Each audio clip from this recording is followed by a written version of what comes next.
Problem হলে সবকিছু আমি সলভ করি। কথা কম, হাত উপরে তোল। আর তোকে দেখেই মনে হচ্ছে তুই চোর, তুই টাকা চুরি করছস। কি আপনি আইনের লোক? যাক, তাড়াতাড়ি হাত উঠায় ফেলাই। ভালো করে চেক করতে হবে, এটাকেই চোর মনে হচ্ছে। আরে এই যে দুই পকেটে কার্ড আর টাকা দেখি। কি রে এসব কি? তোর আজকে খবর আছে।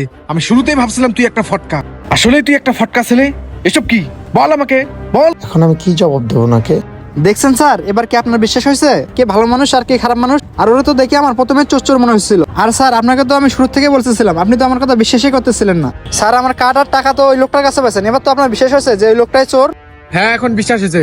তুই থানায় চল। আর এই নেন আপনার কার্ড আর টাকা। স্যার আপনি এটা কি করতেছেন? ওনাকে কাটার টাকা দেবেন না। চোর আমি না, চোর হইলো এই লোকটা। আসল ঘটনা কি এটা তো আপনি জানেনই না। আরে বাহ, এখন ধরা খেয়ে গেছিস তো, থানায় নিয়ে স্যারের ডান্ডা দিব তো, এর লেগে নিজের দোষটা এখন আমার উপরে দিতেছস। তোর এত কথা শোনার আমার সময় নেই। থানায় গেলে তোরে বুঝাবো কে চোর আর কে চোর না। ভাই আপনিও থানায় চলেন। তুইও চল। স্যার আপনি কিন্তু ভুল করতেছেন স্যার।